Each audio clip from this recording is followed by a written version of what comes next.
मंत्र पाठ। ॐ सहनाववतु सहनौ भुनक्तु सह वीर्यं करवावहै तेजस्विनावधीतमस्तु मा विद्विषावहै। ओम शांति शांति शांति। काशिका की 195वीं कक्षा, 5वें अध्याय के चतुर्थ पाद में 67 सूत्रों तक हो गया।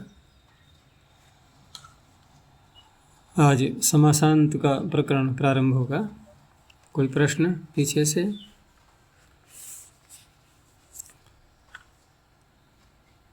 तो आगे समासांत प्रकरण में जो द्वितीय अध्याय के 2 पादों में समास कहे गए,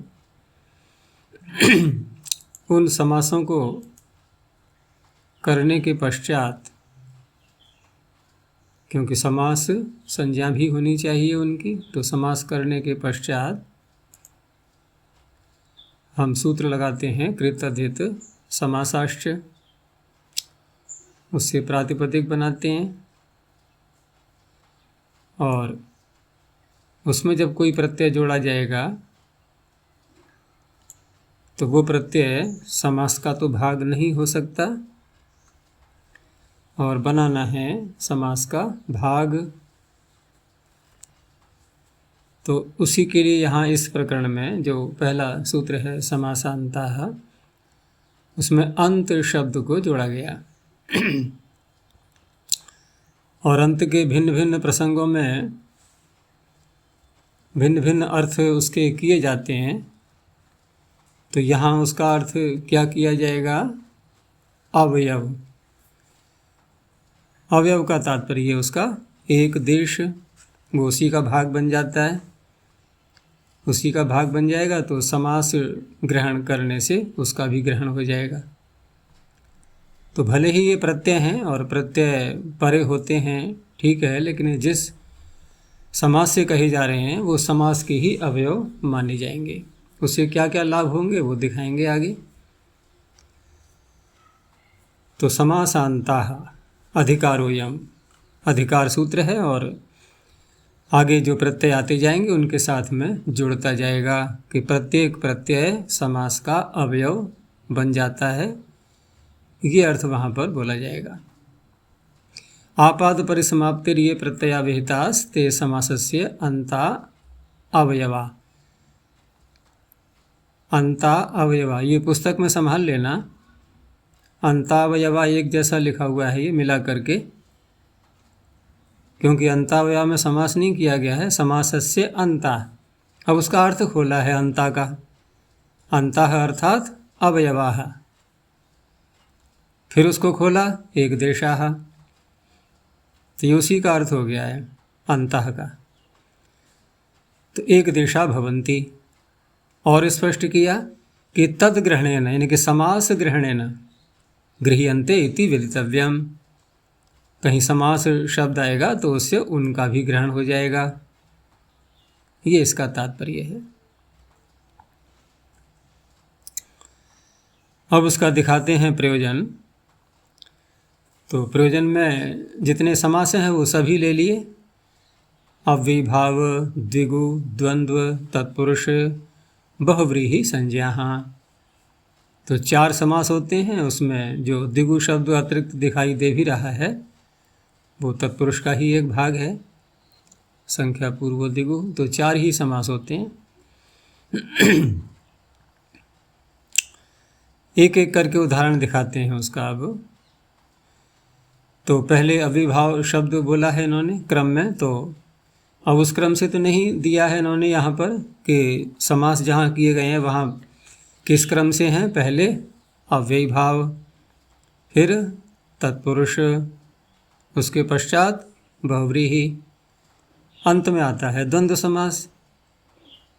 लेकिन यहाँ उस क्रम से तो नहीं दिखाई दे रहा है। अव्ययीभाव अब ये द्विगु तत्पुरुष का भाग पहले ले लिया, फिर द्वंद्व बीच में डाल दिया, फिर तत्पुरुष और फिर बहुव्रीहि। तो उस क्रम से नहीं है, लेकिन यहाँ जिस क्रम से दिया है उसी क्रम से उनका उदाहरण दिखाएंगे। अब तो पहला है अव्ययीभाव, उसका उदाहरण दिया अधिराजम उपराजम। तो अधिराजम उपराजम में अव्ययीभाव समास किया गया है, यानी कि राज्यः समीपम। उपराजम में करेंगे राज्यः समीपम, और अधिराजम में क्या बोला जाएगा, राजनी अधि।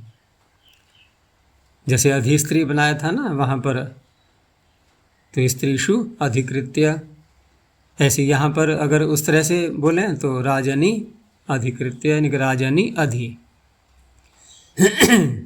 तो राज्यः समीपम आदि इन शब्दों में अव्ययम विभक्ति सूत्र से कौन से अर्थ में करेंगे, समीप अर्थ में।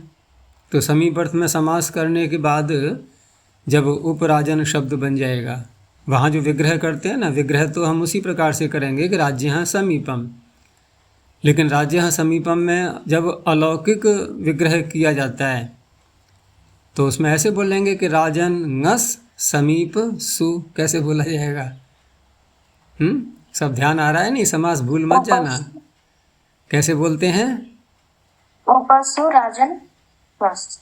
हाँ, तो क्योंकि अव्ययम शब्द वहाँ सूत्र में प्रथमांत है और प्रथमा निर्दिष्टम समास उपसर्जनम और उपसर्जनम पूर्वम।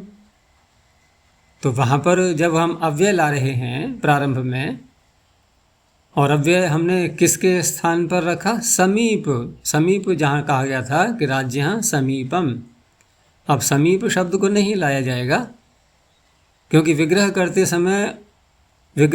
समय अव्ययों से विग्रह नहीं किया जाता, क्योंकि अव्ययों में कोई विभक्ति भी नहीं होती है।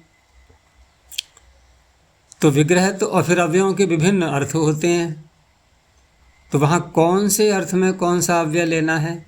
अब यदि इसका लौकिक विग्रह ऐसे किया जाए कि राज्यः उप, खुल जाएगा अर्थ इसका, कुछ भी नहीं, कि राज्यः उप। जैसे राज्यः समीपम कहा तो कोई प्रश्न कर सकता है ना कि राज्यः उप क्यों नहीं बोल रहे यहाँ। जब आप आगे चल करके समीप के स्थान पर उप रखोगे तो पहले से ही क्यों नहीं रख लेते कि राज्यः उप। अगर प्रश्न ये किया जाएगा कि समर्थ होना चाहिए पद, तो समर्थ में क्या है, उप के आगे सु तो आना ही है, सु तो प्रत्येक के आगे आता ही है, तो राज्यः उप। लेकिन जो परंपरा, जो शैली चल रही है, क्योंकि ये अव्यय अलग अलग प्रकरण में अलग अलग अर्थों को देते हैं, तो यहाँ कौन सा अर्थ लेना है हमें, तो उसके लिए फिर वही शब्द लाना उपयुक्त रहता है कि जिससे कि अर्थ पूरा पूरा खुल जाए शब्द का। तो राज्यः समीपम विग्रह तो ऐसे करेंगे। अब अलौकिक विग्रह में लाएंगे इधर कि उप सु और राजन ngस। बस यही शैली होती है समास में अव्ययीभाव में। उसके पश्चात फिर उप राजन ये बना करके, अब ये तो अविभाव समास हो गया, ठीक है ना, सारा कार्य यहाँ पर हो चुका। और प्रातिपदिक भी बना लिया हमने, क्योंकि जब तक हम प्रातिपदिक नहीं बनाएंगे, आगे जब तक प्रातिपदिक नहीं बनाएंगे तब तक इस प्रकरण में आ ही नहीं सकते ना, समासांतः के प्रकरण में नहीं आ सकते, क्योंकि यहाँ तो पीछे से चल आ रहा है, प्रातिपदिक ही होना चाहिए। तो पहले प्रातिपदिक संज्ञा करेंगे कृत अधित समासाश्च, उसके बाद इस प्रकरण में आएंगे। अब तो अब यहाँ पर क्योंकि उपराजन अनंत है, ये तो अनश्च सूत्र आ जाएगा, टच प्रत्यय करने के लिए आगे आएगा, उससे टच प्रत्यय हो जाएगा। उसके बाद फिर भसंज्ञा आधिकारी ये सब जो भी होने हैं वो हो जाएंगे। और फिर अनंत है तो नस्त अधिते से भसंज्ञा होने से टी भाग का लोप होकर के अकारांत शब्द बन गया उपराज, ठीक है ना। तो यहाँ जो कार्य हुआ है समासांतः के अधिकार में, ये कौन सा कार्य हुआ मुख्य? अनश्च सूत्र से टच प्रत्यय करना। गुरुजी यहाँ राजा सखीभ्यष्टच, इससे भी तो कर सकते हैं। राजा सखीभ्यष्टच, और यहाँ है ये अनश्च सूत्र, ठीक है ना। तो अनश्च सूत्र अनंत सारे शब्दों को ले लेता है। यहाँ जितने भी अनंत शब्द हैं उन सब को ले लेगा ये, और उससे यहाँ पर टच प्रत्यय करने के बाद इसमें एक चीज़ और भी होती है समासांता के प्रकरण में कि कुछ तो आ रहे हैं यहाँ प्रत्यय और कुछ ऐसे सूत्र भी आएंगे जो कि आदेश करेंगे। आदेश होता है ना, जैसे गंधस्य दुत्पूति सुसुर विभ्य आदि जो सूत्र हैं इसी प्रकरण में है ना। जी। तो आदेश, हाँ, हाँ, तो आदेश भी किए जाएंगे यहाँ पर। अब आदेश में ये कहने की आवश्यकता नहीं पड़ती है कि समासांता के समास के अवयव होते हैं। आदेश तो उसी को किया गया है। आदेश तो हमने समास के अंतर्गत विद्यमान किसी वर्ण को परिवर्तित किया, कोई नया कार्य तो किया नहीं, कोई नया वर्ण तो लाए नहीं है हम जो उसका अवयव बनाने का कोई प्रसंग आए वहाँ पर। तो उस तरह से वहाँ इस की आवश्यकता इतनी नहीं है कि अंत का अर्थ वहाँ अवयव किया जाए, ऐसा कुछ भी नहीं है, वो तो आदेश मात्र है। लेकिन वो यहाँ इस प्रकरण में इसलिए दे दिया गया है क्योंकि समास करने के बाद ही वो आदेश हो रहा है, तो समासांता के प्रकरण में रख दिया है। अच्छा सर, अनश्चित पुत्र वहाँ अव्यय भाव के उसके आगे है। हाँ, उसी के लिए है ना, वहाँ विभाग का वो प्रकरण भी चल रहा है। और वो जो सूत्र है राजा सके भ्यष्टज, वहाँ तत्पुरुष का प्रकरण चलता है, वो तत्पुरुष वाला है, ठीक है वो। तो अविभाव समास में अविभावे शरद प्रभृतिभ्य, उसके आगे ही है फिर अनश्चय। वहाँ वैसे वृत्ति में लिखा नहीं है कि यह तत्पुरुष में ही लगता है। चलो नहीं भी लिखा है, लेकिन जहाँ समास कह कर के कोई कार्य किया जाता है तो वो उसका बन जाएगा अपवाद, और जहाँ कुछ भी नहीं कहा है वो सामान्य सूत्र कहलाते हैं, ठीक है ना। तो अविभाव में वहाँ कहा गया है तो अनश्च सूत्र ही लगाया जाएगा। तो यहाँ अवयव बनाने का प्रयोजन अब ये देखना है हमें। मुख्य तो बात यह है ना कि हमने अवयव क्यों बनाया इसको, टच को अकारांत बना लिया अब ये शब्द हमने, तो अवयव बनाने से लाभ क्या हुआ, ठीक है ना, ये मुख्य बात यहाँ देखनी है। तो जैसे यहाँ पर ये अकारांत शब्द बना, लेकिन अव्यय भाव संज्ञा कितने की थी पहले, अन भाग को हटा देंगे ना, हम अन भाग को हटा देंगे नस्तदिते से, तो अव्यय भाव तो मात्र कितना है, उपराज हलंत तक, बस जकारांत तक इतना है। लेकिन जब टच को यह कहा गया कि अवयव बन गया है उसका, तो अब ये टच सहित बना अव्यय भाव। अब इसकी अलग से कोई संज्ञा करने की आवश्यकता नहीं है, समास संज्ञा तो हमने कर ली पहले, और समास संज्ञा हो करके अव्यय भाव जो नाम पूरे का पड़ेगा अब ये हो जाएगा टच सहित का। अब टच सहित का होने के कारण से अब ये अकारांत अविभाव है। वैसे क्या होता है, ये हलंत अविभाव होता है। अकारांत अविभाव होने से अब लाभ ये होगा कि हम आगे जब सुप्रत्यय लाएंगे तो सवर्ण, क्योंकि ये अव्यय भी तो होते हैं, अविभाव संज्ञा वाले सारे समास अव्यय कहलाते हैं अविभाविष्ट सूत्र से। तो स्वादुत्पत्ति जो होगी, सुआदि प्रत्यय आएंगे, उनका अव्ययादाप सुपर से लोक प्राप्त होता है। लेकिन उसका अपवाद बैठा हुआ है वहाँ, न अव्ययी भावात् अतः अमतु अपंचम्या। तो अब ये लाभ हो गया हमें, अकारांत अविभाव मान करके जो सुप्रत्यय आया उसको अम हो जाएगा, नहीं तो लोक हो जाता। क्या बनता फिर, क्या बनता, उपराट। उपराट ऐसे बनाते फिर जैसे सम्राट आदि बनते हैं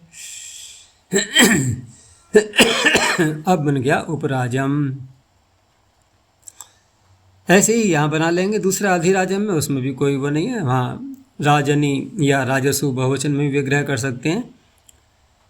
अधि के वहाँ अब जो भी अर्थ लेना हो प्रसंगानुसार, अब या तो राजाओं के विषय में कोई बात की जा रही है तो अधिकृत्य, जैसे वहाँ था ना स्त्रीषु अधिकृत्य कथा प्रवर्तते, तो यहाँ राजसु अधिकृत्य कथा प्रवर्तते इत्यादि कोई बात कह सकते हैं।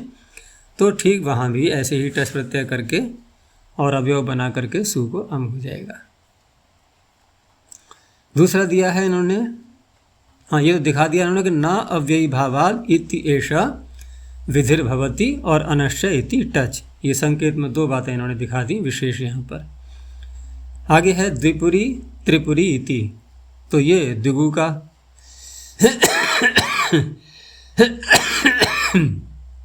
तो यहाँ विग्रह कैसे करेंगे, पुर शब्द है ना, पुर शब्द पूह पुरऊ पुरा है, स्त्रीलिंग में आता है ये, नगरी को कहने के लिए, नगर को। तो द्वे, द्वे आगे विग्रह कैसे करेंगे? पुरु, द्वे पुरु, द्वे पुरऊ समाहृते, द्वे पुरऊ समाहृते। अब इन्होंने पूरा शब्द तो हलंत है, पूर्व शब्द हलंत है, तभी तो हम औ प्रत्यय जोड़ रहे हैं उसमें द्विवचन में। मैंने कहा द्वे पुरऊ समाहृते, समाहार में करेंगे ना समास, तहितार्थोत्तर पद समाहारे च, संख्या पूर्व में आई रही है।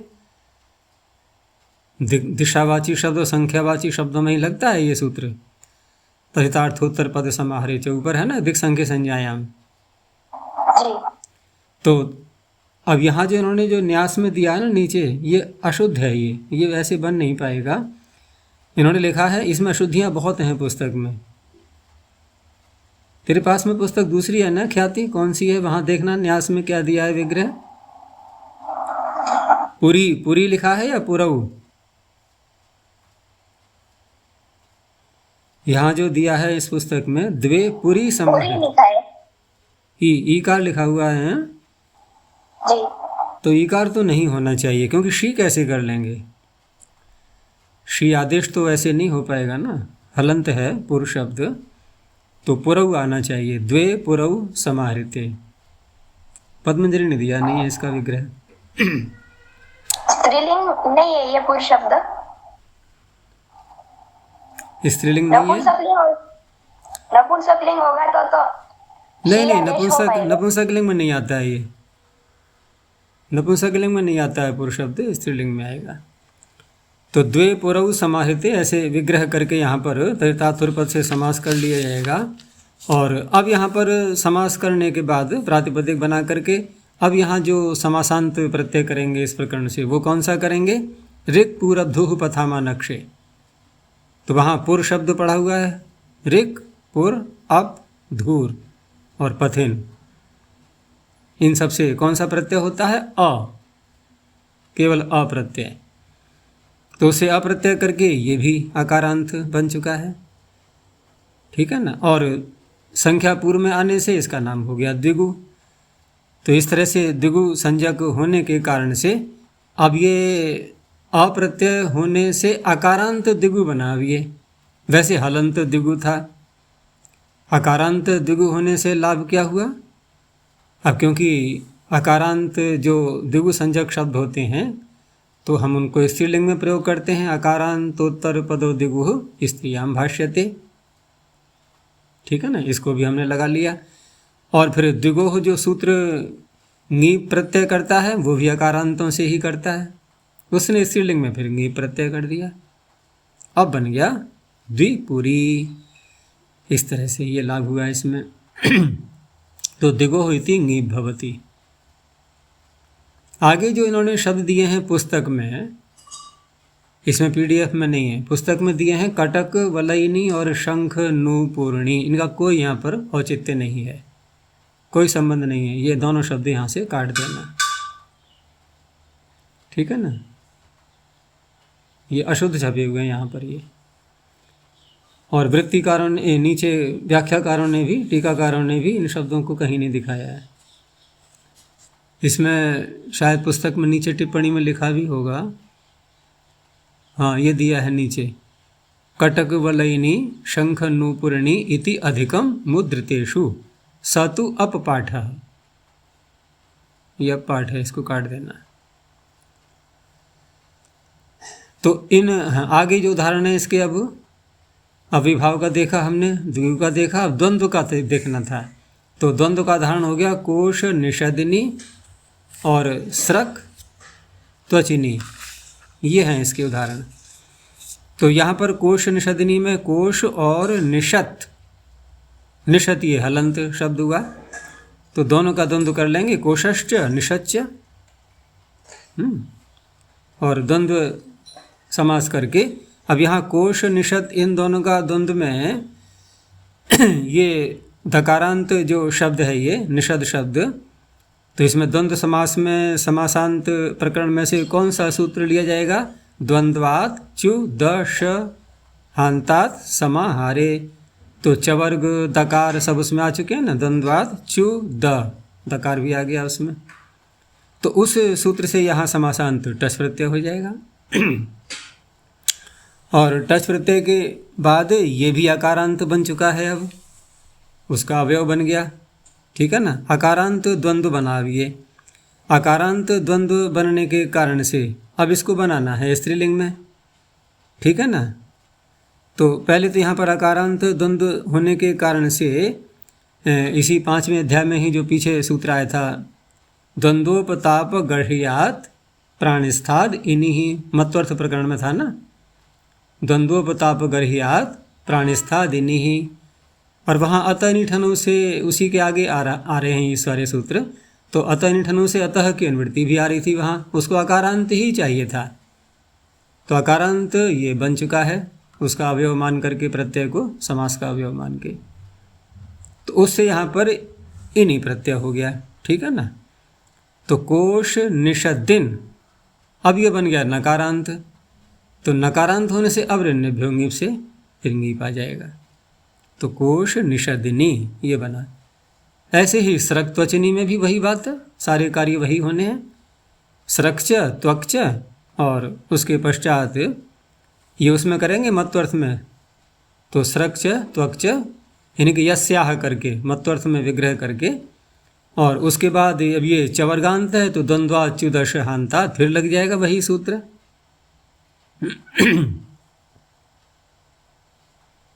नहीं द्वंद्व, हाँ उससे तो प्रत्यय कर लेंगे, और द्वंद्वोपताप गढ़ियात से फिर इन्हीं प्रत्यय यहाँ भी हो जाएगा, तो स्रक त्वचिनी ये द्वंद्व का हो गया। आगे दिया है इन्होंने तत्पुरुष समास का, विधुरः और प्रधुरः।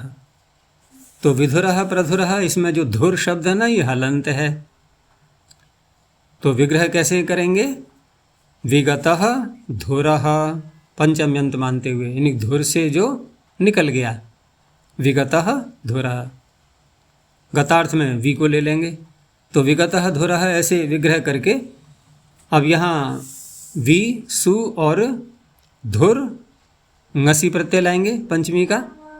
तो इस तरह से विग्रह करके यहाँ भी समास किया गया, और समास किससे करेंगे यहाँ, विधुरः प्रधुरः में, इन्हें विगतः धुरः और प्रगतः धुरः, तो गति प्रादेय वी आदि का समास कर देंगे ना, प्रादियों का समास हो जाता है उससे।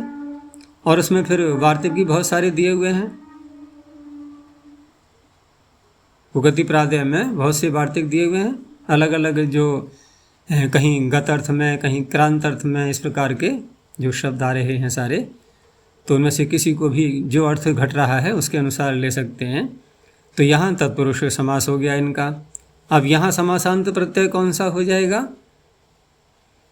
तो वहाँ भी वही लगाएंगे जो अभी लगाया था ना, ऋक् पूरब्धुः, तो ऋक् पूरब्धुः पथामा नक्षे, इससे अप्रत्यय हो जाएगा, और अप्रत्यय हो करके अब ये बन गया अकारांत शब्द।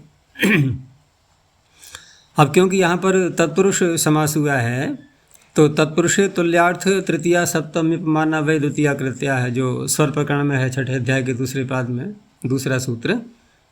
उस सूत्र से यहाँ पर पूर्व पद का, यानी कि तत्पुरुष समास में पूर्व पद का प्रकृति स्वर होता है। तो प्रकृति स्वर होता है तो यहाँ पूर्व में क्या है, वी या प्र, और ये सब कैसे माने गए हैं, ये सब निपात होते हैं। तो निपाता आद्युदात्ता, ठीक है ना, फिट सूत्र है, उससे उदात्त हो गया। उसके पश्चात अन्य भाग सारा अनुदात्त हो जाएगा, और उदात्तात् अनुदात्तस्य स्वरितः, इस तरह से ये बन जाएंगे विधुरः प्रधुरः।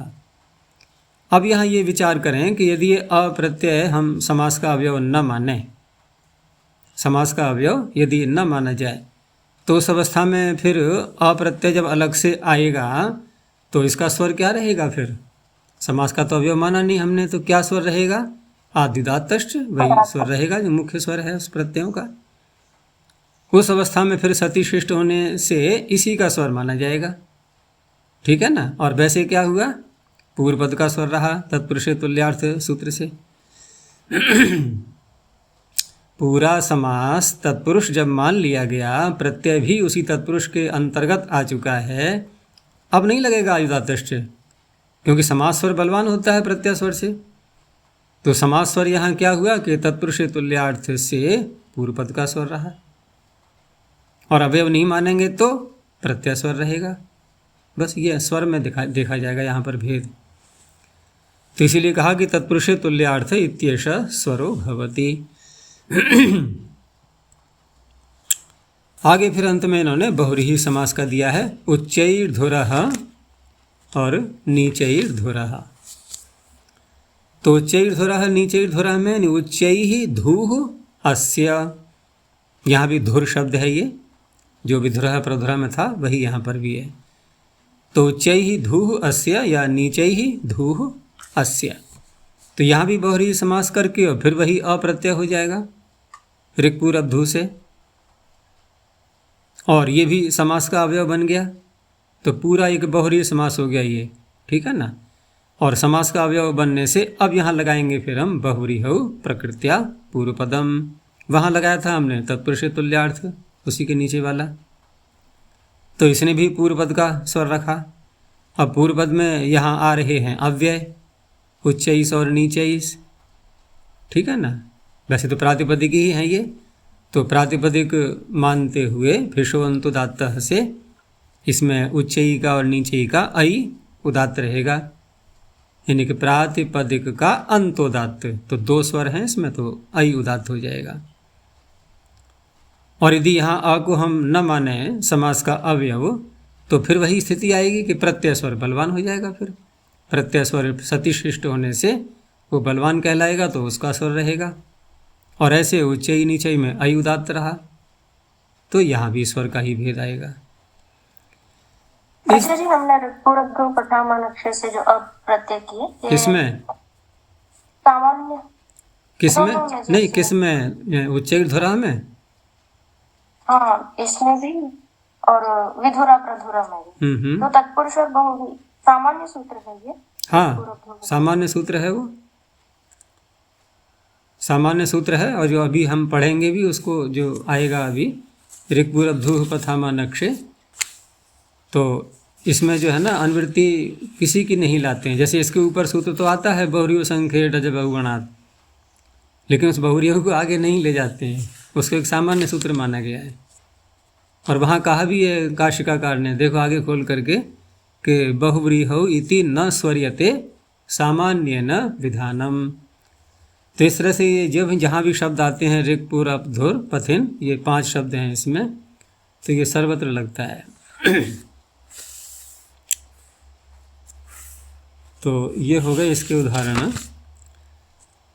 अब आगे यहाँ पर अगला सूत्र आया न पूजनात्। अब यहाँ पर ये थोड़ा निषेध दिखाते हैं, और ये निषेध फिर आगे जो है 1, 2, 3 और 4, ये 4 सूत्रों में निषेध चल रहा है अब ये, ठीक है ना। अभी प्रत्यय प्रारंभ नहीं हुए, निषेध पहले से प्रारंभ हो गया, ठीक है ना। निषेध पहले से प्रारंभ हो गया। और होता भी है, कहीं कोई कार्य किया जाता है तो बाधाओं को पहले दूर कर लेते हैं, रास्ता साफ करते हैं ना। भाई मार्ग में अगर कांटे हैं तो किसी को भेज के कहें भी कांटे साफ करो, हमें यात्रा करनी है, तो कांटे पहले हटा लिए जाते हैं सब। तो कहाँ कहाँ नहीं होना है ये पहले बता दिया इन्होंने। तो न पूजनात्। अब पूजन से तात्पर्य यहाँ पर, पूजन से तात्पर्य पूजनवाची, जो कौन खोल रहा है माइक, कुछ कहना है क्या? माइक खुला हुआ है किसी का?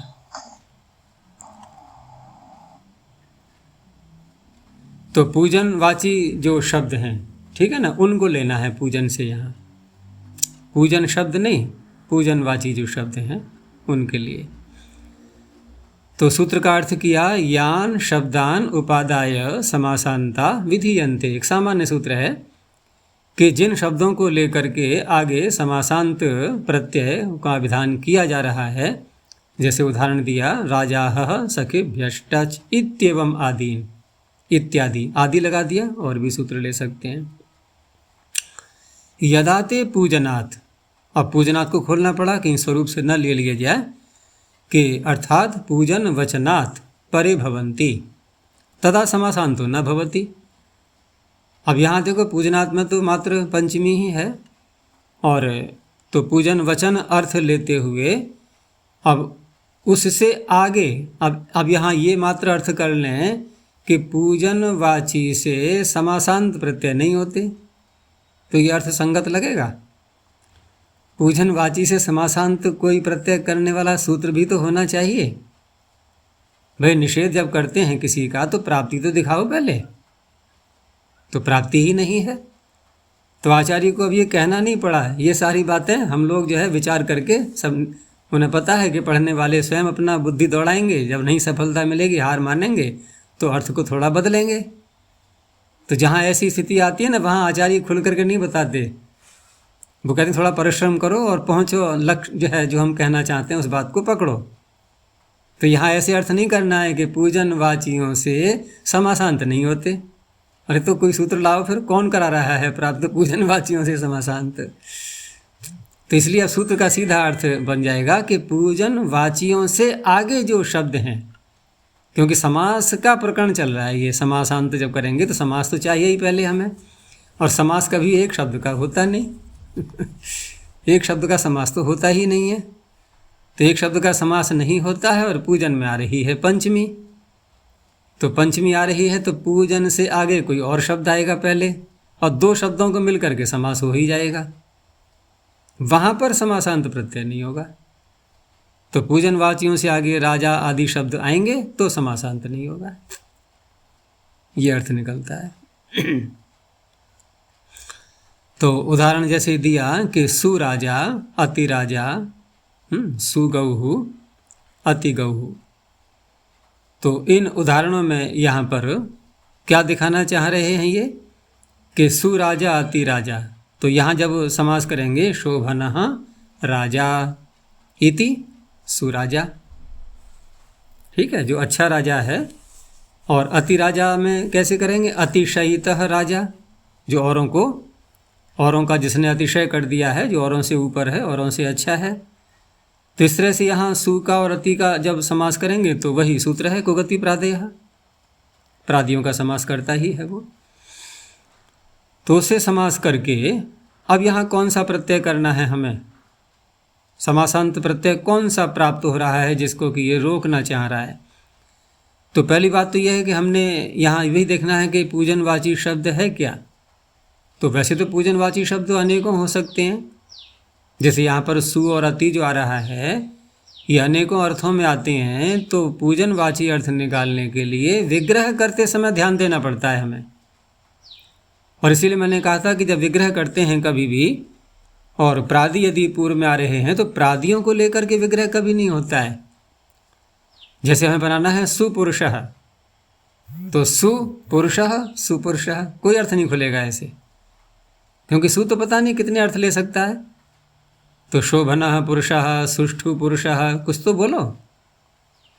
तो ऐसे ही यहाँ पर भी तो यहाँ पूजनवाची अर्थ है इनका, ये दिखाने के लिए हमें शोभन या अतिशय ऐसी जो बोला गया उससे पता लगा हमें कि यहाँ एक सम्मान की दृष्टि से किसी को कहा जा रहा है।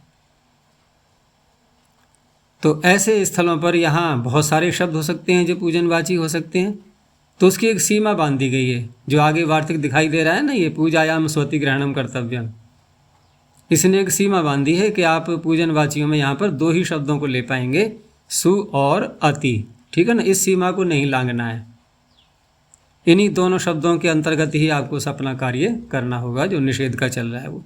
यदि इसके अतिरिक्त कोई और शब्द आता है जैसे परम और भी कोई आ सकता है, तो वहाँ ये सूत्र निषेध नहीं करेगा। तो कौन सा प्रत्यय प्राप्त हो रहा है यहाँ समासांत सुराजा अति राजा में, राजा, हाँ राजा सखीभ्यश्टच, टच की प्राप्ति हो रही थी, इसने निषेध कर दिया। निषेध कर दिया तो ठीक है, सुराजन जैसा लकारांत है वैसा ही रहा, तो वैसे ही रूप चलेगा, सुराजा सुराजानव सुराजानव ऐसे। और सुगौहु अति गहु में विग्रह वैसे ही कर लेंगे, शोभना गौहु या शोभनो गौहु, पुल्लिंग स्त्रीलिंग दोनों में हो सकता है।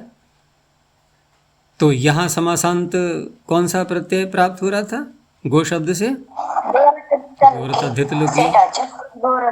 हाँ, तो इस तरह से इसको भी रोक दिया गया।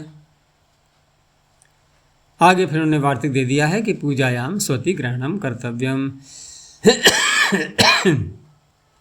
क्यों करना चाहिए कि यह माभूत परम राजः परम गवः।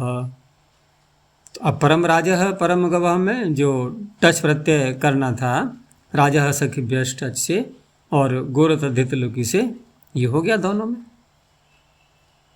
तो परम राजन में टच होने से टी भाग का वो अन भाग का लोप हो जाएगा, तो परम राजः और उसमें अब आदेश होकर के परम गवः। अब ये जो निषेध यहाँ दिया है इन्होंने कि पूजन वाचियों से उत्तर जब भी कोई शब्द आएगा तो उसके आगे समासांत प्रत्यय नहीं होगा, तो इसमें कोई ये तो बताया नहीं गया है कि आप निषेध कहाँ तक कर रहे हैं, तो फिर अंत तक ही तो जाएगा ये निषेध, पाद के अंत तक, उसकी भी सीमा बांध दी गई। तो ये दोनों वार्तिक जो है ना, ये इस सूत्र की सीमा के लिए हैं ये।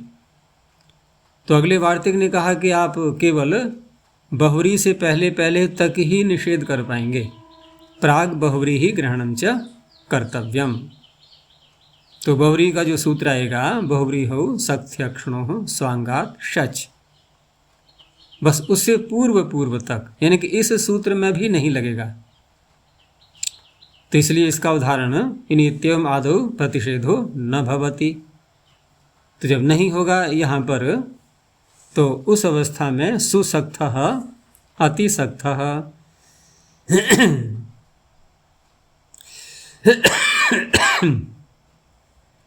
तो सुसक्तः अतिसक्तः में फिर यहाँ कौन सा प्रत्यय कर लेंगे हम समास करके? बहुव्रीहौ सक्थ्यक्षणो स्वांगात शच, इससे शच प्रत्यय हो गया। और अगर इसकी सीमा न बांधी जाती तो ये शच को भी रोक देता, क्योंकि शोभनम सक्थि ऐसे विग्रह होगा। अतिशयितम सक्थि, सक्थि नपुंसकलिंग का है ना, नपुंसकलिंग में ही आता है। तो शोभनम सक्थि ऐसे विग्रह करके तो शच प्रत्यय यहाँ पर हो गया है, उसको नहीं रोक पाए। ऐसे ही स्वक्षः अत्यक्षः, ये भी ऐसे ही है। शोभनम अक्षि या सुष्ठु अक्षि। अगर सुंदरता को कहना होता है तो शोभन शब्द का प्रयोग करते हैं, ठीक है ना। और कार्यों की दृष्टि से अगर कोई विशेषता बताई जाती है कि बहुत सुंदर प्रकार से कार्य करना आदि, तो वहाँ सुष्ठु शब्द, सुष्ठु के थोड़ा व्यापक अर्थ बन जाते हैं शोभन की दृष्टि से।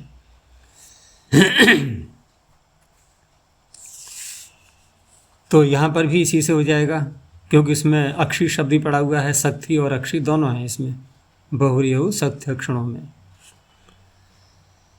आगे है किमह क्षेपे। और एक समास के प्रकरण में सूत्र था ऐसा, कौन सा? किम क्षेपे, वो था किम क्षेपे, ये किमह क्षेपे। विभक्ति का अंतर है दोनों में। तो ये क्या कह रहा है? ये कह रहा है क्षेपे यह किम शब्द, क्योंकि क्षेप लगा दिया, लगाना इसलिए पड़ा, किम के और भी अर्थ होते हैं, प्रश्नवाचक भी तो होता है, ये वो अर्थ नहीं लेना है। तो क्षेपे यह किम शब्द ततः परस्य समासांतो न भवति, उससे परे भी समासांत प्रत्यय नहीं होता। तो ये कई बार ऐसे उदाहरण देखे हैं हमने कि किम राजा यो न रक्षति, किम सखा यो अभिद्रुह्यति। वो क्या राजा है, क्या मित्र है, अर्थात कुछ भी नहीं है, निंदित है एक प्रकार से, जो अपने कर्तव्य का पालन ही नहीं कर रहा है। उसमें क्या राजत्व रह गया है, क्या सखित्व रह गया उसमें, मित्रता निभाता नहीं, द्रोह कर रहा है। मित्र का कार्य है हितकारक सारे कार्य करना, उसके साथ में वो द्रोह करता है। इस तरह से निंदाएं यहाँ दिखाई जा रही हैं। अब रही बात कि निंदा में समास कौन करेगा, तो वहाँ भी पाणिनि ने ऐसा ही सूत्र बना दिया, किम क्षेपे हैं, किम गौर यो न वहति। अब ये क्या है, क्या अर्थ हुआ इसका?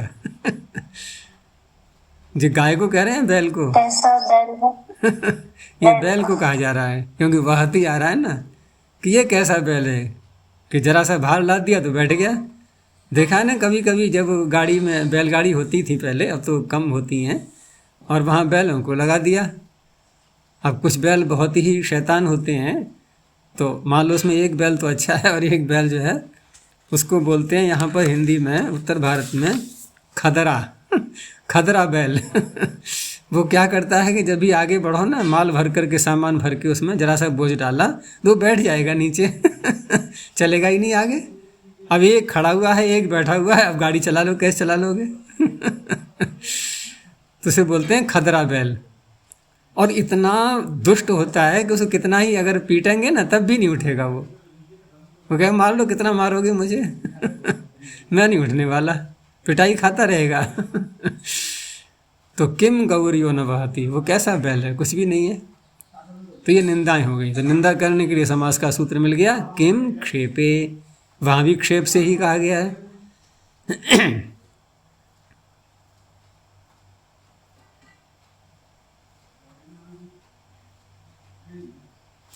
तो इस तरह से यहाँ इस सूत्र ने भी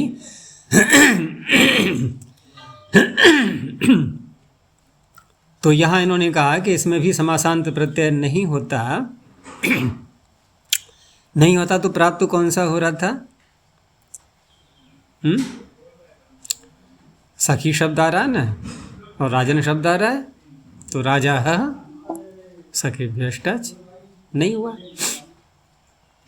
क्षेप इति किम। अब निंदा यदि नहीं है, प्रश्न के रूप में लेना है, तो कस्य राजा किम राजा। तो कस्य राजा किम राजा का अर्थ क्या होगा? अर्थ घटा के देखो। किसका राजा? नहीं, किसका राजा तो किम किसका राजा है? हाँ, किसका राजा कौन? कहाँ किसको जा रहा है? अविधेय कौन है? राजा। हाँ, राजा को हम कह सकते हैं, ठीक है ना। राजा हमारे सामने खड़ा हुआ है, तो राजा खड़ा हुआ है तो किम राजा है, यानी किसके राजा हो आप, ठीक है ना। आप अपने को राजा बोल रहे हो ना, आप बताओ जरा किसके राजा, प्रजा कौन है आपकी? तो ऐसे स्थलों पर आ सकता है। तो इस तरह से यहाँ निंदा न होने से यहाँ पर टच प्रत्यय हो गया। तो किम राजा, किम सखः, किम गवः। किम गवः में तो और किम सखा में तो स्पष्ट हो जाएगा। अब कस्य राजा किम राजा, ये थोड़ा अटपटा सा लगता है कि जब राजा तो बहुत प्रसिद्ध व्यक्ति होता है और वहाँ ऐसे प्रश्न उभारना कि भाई किसके राजा हो, तो कहेंगे बड़ा मूर्ख आदमी, इसको यही नहीं बताया कि मेरा शासन कहाँ चल रहा है। इतना प्रसिद्ध हूँ मैं, इतनी सारी मेरी प्रजा, लेकिन फिर भी, लेकिन कभी कभी कोई व्यक्ति अपने परिवार में भी एक जैसे मुख्य कोई व्यक्ति होता है ना, और माताएं नहीं कहती हैं राजा बेटा। प्रेम में अपनी संतान को राजा बेटा, तो वो भी तो राजा बन रहा है। तो किसका राजा? कि मैं अपनी माँ का राजा हूँ। माँ मुझे राजा कहती है, या मेरा पिता राजा है। राजा बेटा का अर्थ क्या हुआ? राजा का बेटा। तो राजा कौन हुआ? पिता। लेकिन किम सखा और किम गवा ये तो अनेकों स्थलों पर घट सकता है। ये किसका मित्र है और ये किसकी गाय, किसका गऊ है या बैल है या गाय है, इस तरह से।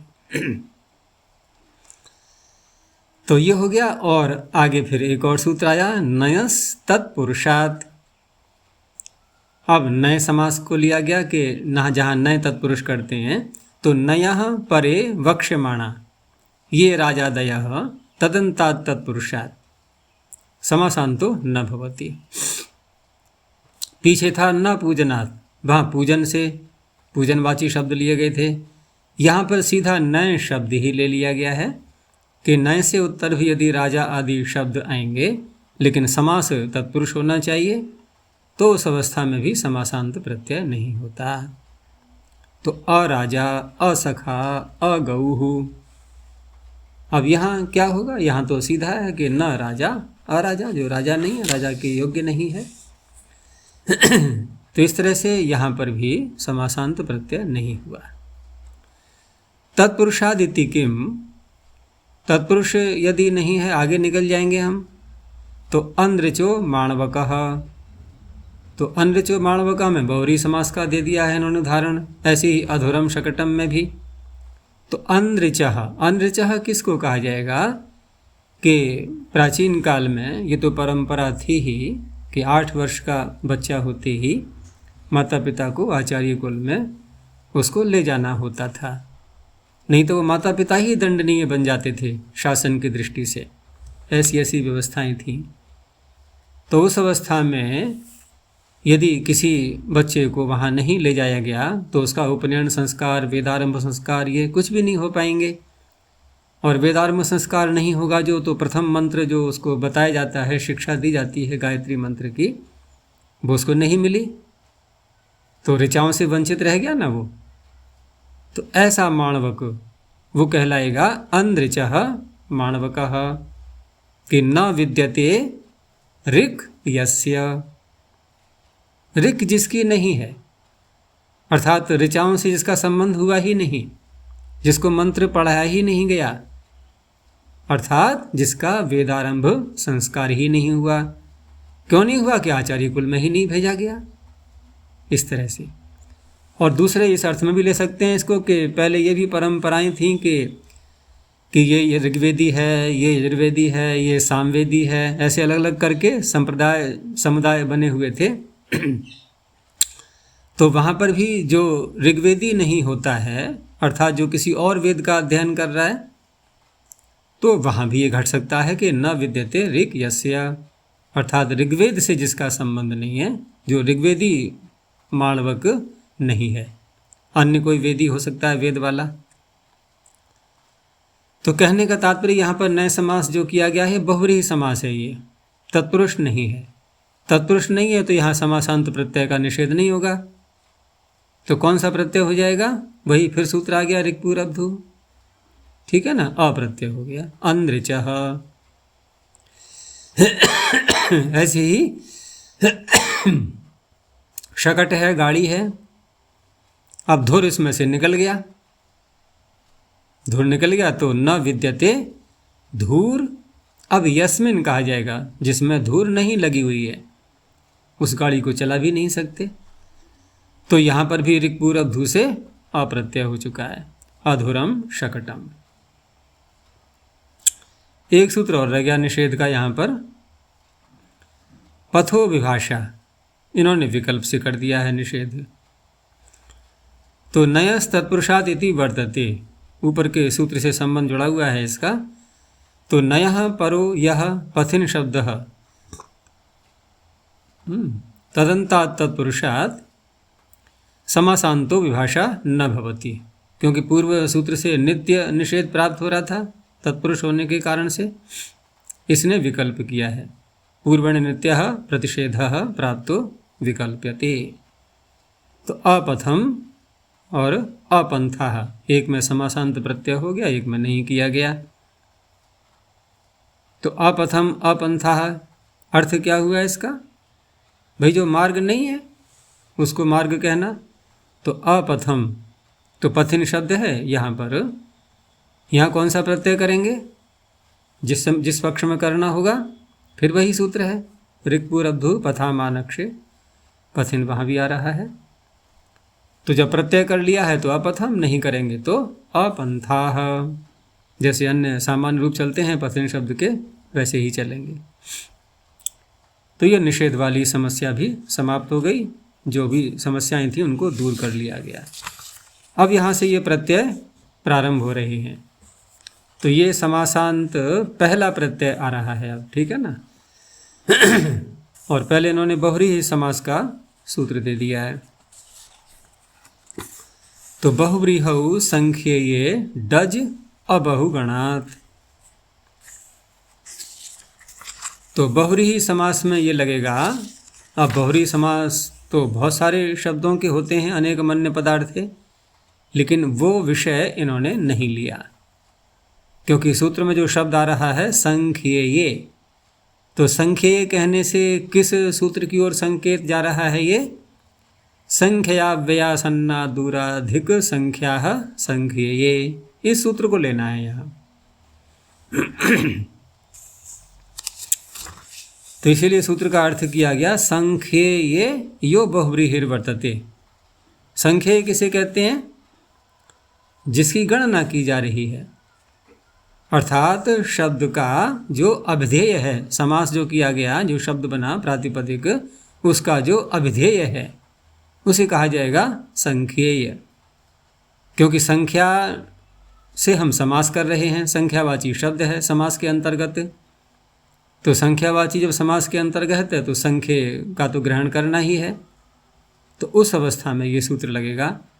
तो संख्येय यो बहुव्रीहिर वर्तते तस्माद् अबहुगणान्तात्। अब क्योंकि बहु और गण शब्दों की भी संख्या संज्ञा की ही गई है, बहुगण बतुरति संख्या, तो ये नहीं होने चाहिए, बहु और गणांत वो न हो।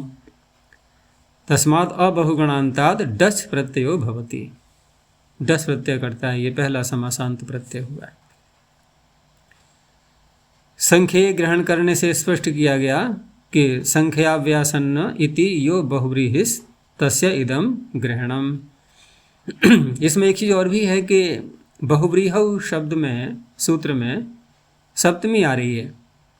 अब सप्तमी आ रही है तो बहुव्रीहि समास में ये अर्थ फिर होना चाहिए था, लेकिन यहाँ तो क्या दिया है कि संख्येय यो बहुव्रीहिर वर्तते तस्मात्।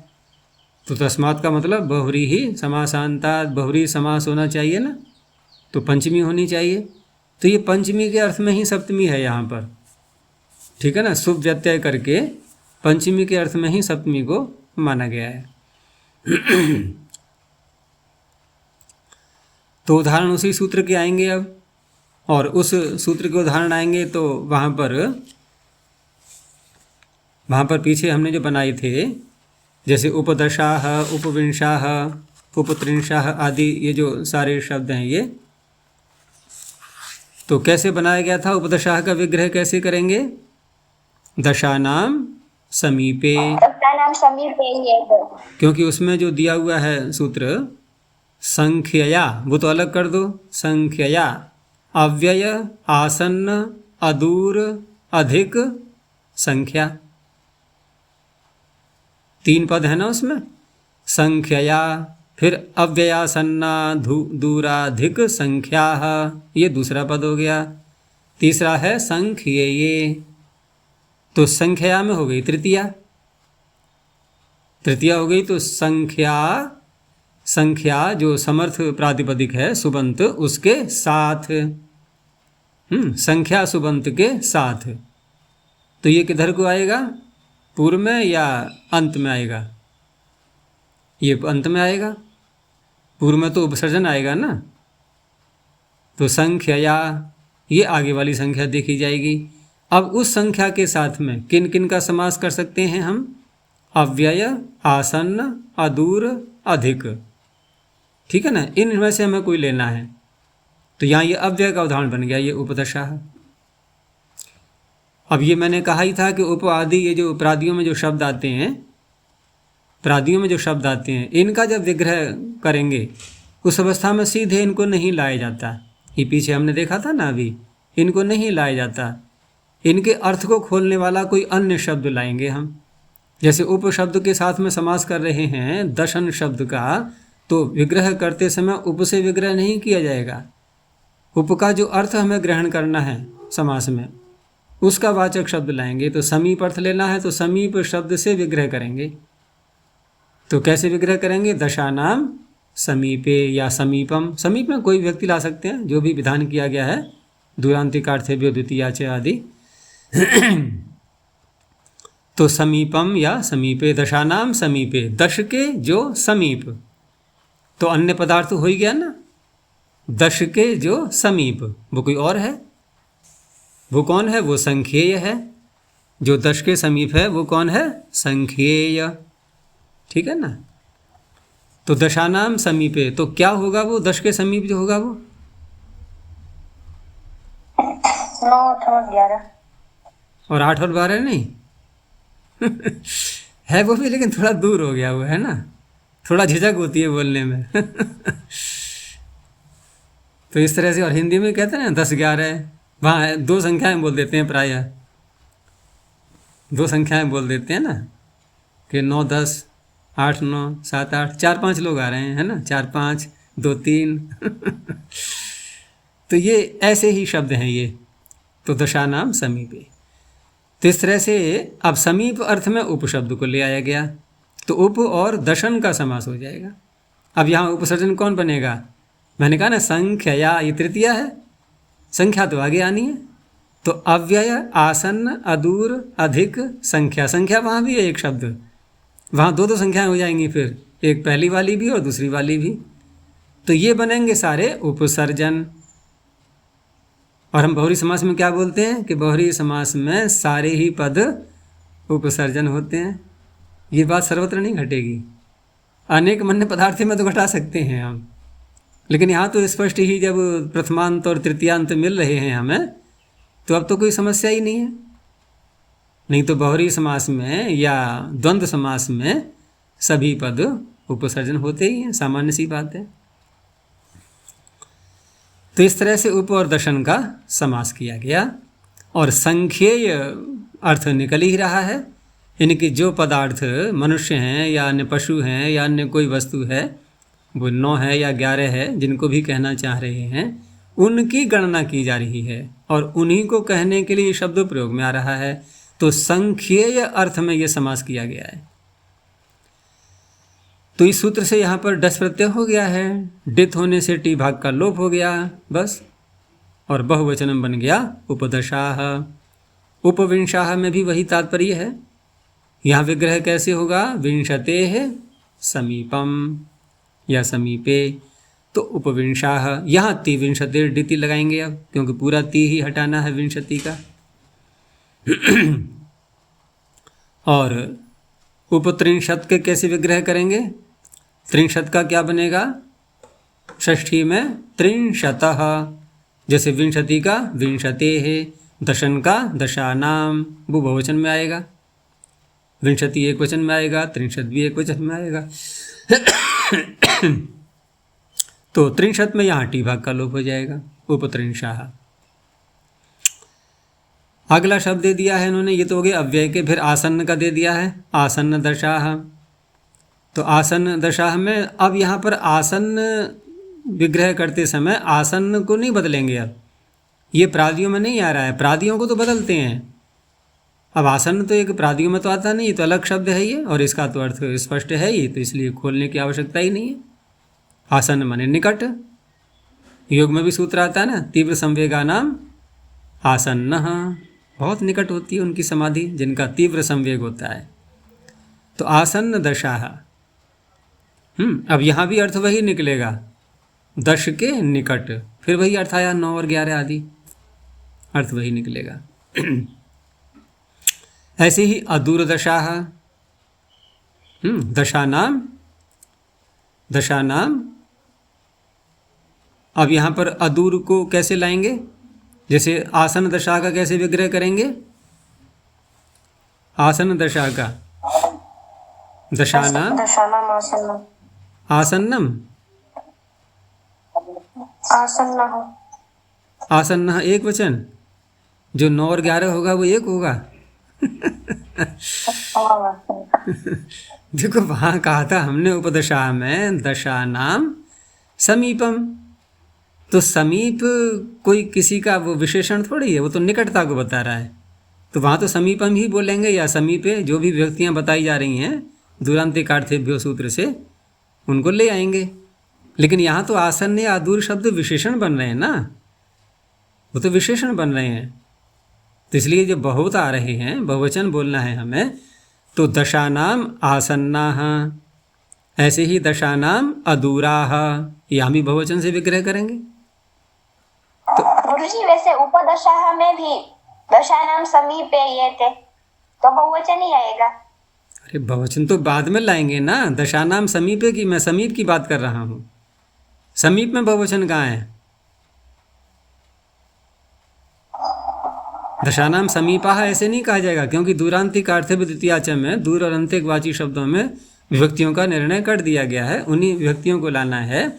और वहाँ जो शब्द हो रहा है ना, शब्द समीप, वो एक समीप निकटता अर्थ को बोलता है, वो उस तरह से नहीं बनते हैं विशेषण वहाँ।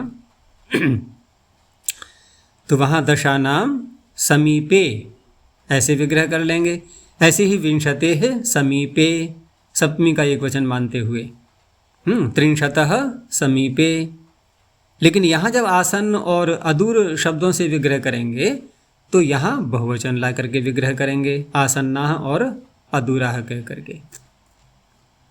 ऐसे ही अधिक शब्द, दशानाम अधिकाः, तो अधिक दशाः। तो ये हो गए अव्यय, आसन्न, अदूर, अधिक, यहाँ तक हो गया। अब आया अंत में संख्या शब्द। तो संख्या में अब इधर भी संख्या उधर भी संख्या। अब रही बात विग्रह कैसे करें फिर। जैसे पीछे तो हमने शब्दों का प्रयोग करके अलग विग्रह कर लिया, लेकिन अर्थ भी देख लिया हमने। जैसे आसन्न दशा का तो अर्थ क्या बनेगा, दश के निकट, तो 9 और 10 दोनों तरफ जा सकते हैं। अदूर दशा का भी अर्थ वही बनेगा कि निकटता दोनों तरफ देखी जाएगी, ठीक है ना। 9 या 10 इसका भी अर्थ निकल आएगा। जो 10 से दूर नहीं है तो 9 भी तो दूर नहीं है और 11 भी दूर नहीं है। और अधिक दशा में अब आएंगे 9 के पास में। अब तो स्पष्ट हो गया, एक ही ओर जाना है ना। अब तो वन वे रास्ता है, पीछे को नहीं लौटेंगे। तो अधिक दशा है यानी 11 10 से ऊपर ही लेना है। अब यहाँ संदेह की बात नहीं रही, संदेह की बात नहीं है। अब 10 से ऊपर ही लेना है, ऐसा नहीं है कि 9 या 11, ऐसे नहीं। और अधिक दशा में अब 11 या उससे आगे भी जा सकते हैं, लेकिन 10 से अधिक है इतना तो निश्चय हो ही गया। अब रही बात कि द्वि और त्रि का जो समास करेंगे तो यहाँ क्या अर्थ लें। अब 2 अर्थ लें या 3 अर्थ लें। तो कहा कि दोनों में से कुछ भी हो सकता है। जब कुछ भी हो सकता है तो विग्रह कैसे करेंगे। तो यहाँ वा लगा करके विग्रह करते हैं, द्वौ वा त्रयो वा, ऐसे अर्थ खोले जाते हैं। द्वौ वा त्रयो वा, 2 हैं अथवा 3, निश्चय नहीं हो पा रहा है, ठीक है ना, निश्चय नहीं हो पा रहा है। 5 हैं या 6 हैं, पता नहीं चल पा रहा है, इस तरह से। तो द्वौ वा त्रयो वा, इस तरह से विग्रह करके यहाँ पर द्वि और त्रि का समास किया गया और त्रि के आगे डस प्रत्यय आ जाएगा, टी भाग का लोप होकर के द्वित्राह। ऐसे ही पंच वा षड वा, तो पंच और शश मूर्धन्य शकारांत है ये, इनका समास करके यहाँ पर भी डस प्रत्यय आ गया है। तो शश का अश चला गया, शकार मात्र रह गया, उसके आगे डच का अ जुड़ गया। पंचशाह, 5 है। तो ये तो चलो ठीक है, निकट की संख्याएं हैं, 2 3 5 6। क्या ऐसे भी कहते हैं कि 5 10 लोग हैं, तो 5 10 ज़्यादा ही अंतर आ गया ना, कि इतना भी नहीं गिन पाए कि 5 हैं या 10 हैं। अरे 5 6 तक तो बात सही भी थी। तो यहाँ क्या तात्पर्य होगा फिर पंचदशाह में, क्योंकि पंच का और दश का समास किया गया है। तो वैसे बोल दे अजर यहाँ हम काउंटिंग केवल एक डिफरेंस रख कर रहे हैं, 1 2 3 4 ऐसे, उसमें 5 10 15 20 25 ऐसे काउंटिंग। वहाँ तो फिर द्वंद्व समास कहलाएगा वो। वहाँ तो द्वंद्व नहीं, बल्कि हाँ, जैसे हमें 15 संख्या बोलनी है, ठीक है ना, 15 संख्या, तो 15 संख्या के लिए क्या शब्द लाते हैं, पंचदश। तो पंचदश में समास कैसे करते हैं, कौन सा समास होगा, मिलाएंगे ना 2 शब्दों को, पंचन को दशन को, समास तो करना पड़ेगा। तो वहाँ द्वंद्व करके जोड़ते हैं, द्वंद्व करके वो जोड़ हो गया एक तरह से, ठीक है ना। वहाँ बिना जोड़ करके नहीं बनेगा, 15 बनाना है हमें, तो 10 और 5 इन दोनों को जोड़ा जाएगा। तो जोड़ा जाएगा तो च करके वहाँ विग्रह कर लिया हमने कि 5 और 10, ठीक है ना, इस तरह से। तो वहाँ तो ऐसे हो जाएगा, लेकिन यहाँ पर हमें बहुरी समास करना है, द्वंद्व नहीं करना है। तो द्वंद्व नहीं करना है तो अर्थ वैसे ही लेना है हमें कि जब बहुत कोई दूर वस्तु होती है, हल्का हल्का सा दिखाई दे रहा होता है, तो हो सकता है इतना डिफरेंस भी आ जाए पता करने में, निकट आते तक कि लगता नहीं था कि 5 हैं या 10 हैं, तो अर्थ वैसे ही लेना है 5 10। व्यवहार में ऐसे बोलते हैं कि 5 10 लोग हैं, यानी थोड़ा निश्चय कम हो पाता है जब उस अवस्था में कि उस परिवार में कितने लोग रहते हैं, कि मुझे ऐसा लग रहा है 5 10 लोग तो होंगे ही, तो ऐसे कह सकते हैं, कोई आपत्ति नहीं है। तो समास तो वैसे ही करना है बहुरी ही। तो पंचच दशच नहीं, पंचवा दशवा वा करके ही विग्रह करेंगे। तो यहाँ डच प्रत्यय हो गया पंचदशाः। आगे कहा संख्येय इति किम, तो संख्येय यदि नहीं कहा जाएगा तो उस अवस्था में सूत्र का अर्थ क्या बनेगा? बहुत सरल हो गया अब तो, कि सारे बहुरी समास जो भी हैं सब ले लिए गए और उसमें डच प्रत्यय हो जाता है बस। तो चित्रा गावः यस्य, करो डच प्रत्यय। अब क्या बनेगा? बना के देख लेते हैं, भले ही प्रयोग में न आए। क्या बनेगा? हैं? नहीं बनाने में आ रहा है। चित्रगः भाई टी भाग है, टी भाग में तो कुछ भी आए सबको हटा देगा वो। तो चित्रगः शबलगः ये बनेंगे। तो यहाँ संख्येय न होने से नहीं लगा सूत्र ये चित्रगुः शबलगुः। अब अबहुगणादिति किम, तो ये भी यदि नहीं कहा जाएगा तो यहाँ भी वही सूत्र लगाएंगे फिर, संख्या व्यया सन्ना दूराधिक संख्या संख्ये ये। लेकिन इसको लगाएंगे तो क्या अर्थ निकलेगा? अब यहाँ कैसे विग्रह करेंगे? उपबहवः या उपगणाः, ये कैसे लगेगा सूत्र? ये इसमें अव्यय आसन्न अदूर क्या लेंगे इनमें से?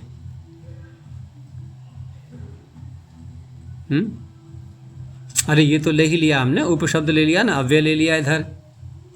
अब जो आगे बहु और गण शब्द आ रहा है, और यहाँ क्या किया गया था? संख्यया, संख्यावाची सुबंत के साथ में। तो संख्या नाम है तो इनका बहुगण वतुरति संख्या, ठीक है ना। तो इस तरह से यहाँ विग्रह कैसे होगा? बहुनाम समीपे, बहुत के समीप है जो, तो क्या तात्पर्य हो गया? बहुत के समीप है क्या? संख्या बहुत होने वाली है अब ये, है ना। 1 2 3 4 इकट्ठे हो रहे हैं लोग, अरे ये तो पूरी भीड़ बनने वाली है अब, है ना। ये तो पूरी भीड़ बनने वाली है, यानी कि बहुत के निकट हो चुके हैं अब ये, एक एक करके बढ़ते जा रहे हैं, बढ़ते जा रहे हैं। तो दशानाम समीपे इति उपबहवः, ऐसे ही पूरा एक संघ बनता चला जा रहा है, इकट्ठे हो रहे हैं लोग, उपगणाः। तो इस तरह से अब यहाँ गण शब्द में हम एक वचन भी ला सकते हैं, बहु में तो बहुवचन आएगा ही, लेकिन यहाँ पर हम एक वचन भी ला सकते हैं। तो गणस्य समीपे, अब क्योंकि यहाँ पर जो संख्येय हैं, अगर बहुत सारे गणों को बोलना है उस अवस्था में फिर बहुवचन का भी प्रयोग हो सकता है। जो अनेकों संघ हैं तो उपगणाः, क्योंकि गण शब्द प्रायः समूह या संघ अर्थ में आता है ये। तो इस तरह से यहाँ पर इस बहुगण आने के कारण से इस सूत्र ने डच प्रत्यय नहीं किया है। अब प्रश्न ये उठा है कि उपबहव में तो चलो समझ में आ रहा है हमारे कि यहाँ यदि हम डच करेंगे तो टी भाग का लोप हो जाएगा बहु शब्द में, तो बनेगा उपबहाः। लेकिन उपगणा में क्या अंतर आएगा? गण शब्द है ना, टी भाग को हटा दो तो णा का अ हट गया, तो डच का अ आ गया। रहा तो अकारांत ही शब्द, रहा तो अकारांत ही शब्द, अंतर तो कुछ भी नहीं आया। तो का स्वर में अंतर आ जाएगा। अगर हम डच प्रत्यय करेंगे तो चितः सूत्र लगेगा, और डच प्रत्यय नहीं करेंगे तो फिर बहुरी प्रकृत्या पूर्वपदम, बस ये अंतर आ जाएगा। आगे वार्तिक दिया कि डच प्रकरणे संख्यायाः तत्पुरुषस्य उपसंख्यानं कर्तव्यम निस्त्रिंशाद्यर्थम।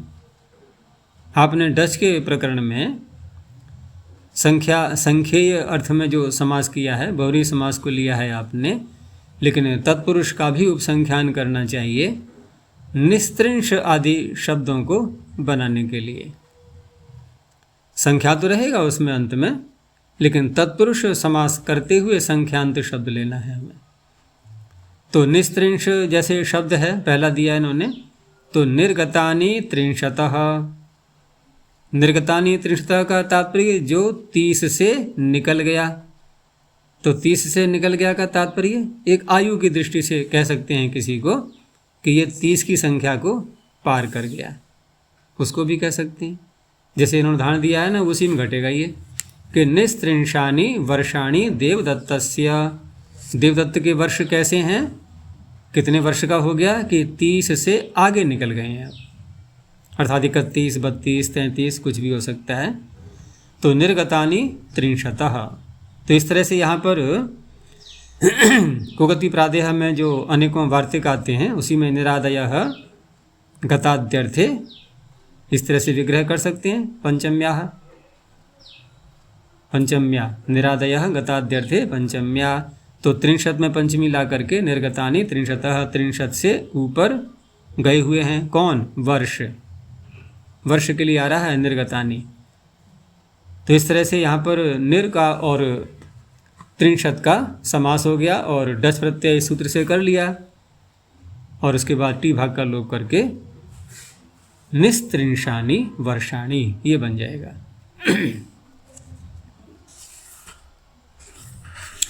ऐसे ही निश्चत्वारिंशानि यज तत्तस्य, 40 से ऊपर जिसके वर्ष हो गए हैं। और निर्गतस त्रिंशतो अंगुलिभ्यो निस्त्रिंशः खड्गः, कोई तलवार है। अब उसको कैसे कहा जा रहा है यहाँ पर? उसकी लंबाई को नापते हुए, और लंबाई भी कैसे नापी? उंगली से। उंगली की होती है ना ये लंबाई 3 इंच के बराबर लगभग। सबकी 3 इंच की नहीं होती है, किसी की छोटी भी हो सकती है। तो कोई उंगली से नाप रहा है और 30 उंगलियों से ऊपर अधिक जिसकी लंबाई है, तो निर्गतः त्रिंशतः 30 से ऊपर, और त्रिंशतः ये विशेषण बना अंगुली का। तो त्रिंशतः अंगुलिभ्यः 30 अंगुली से ऊपर निकल गया है जो, कौन? खड्ग, तलवार। तो निस्त्रिंशः खड्गः, ऐसा खड्ग जिसकी लंबाई 30 अंगुली से भी अधिक है। तो इस तरह से तत्पुरुष समास लेकर के इन्होंने डस प्रत्यय कर लिया है यहाँ। ठीक है, अभी इतना ही रखते हैं अब।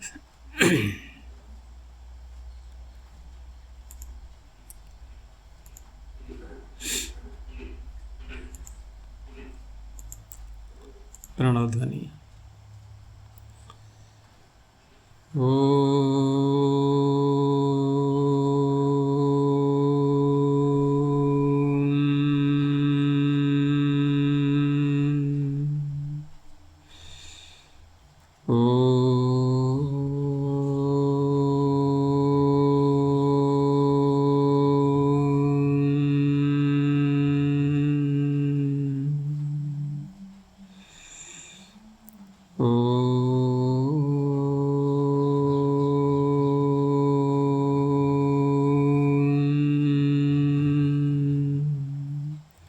शांति शांति शांति।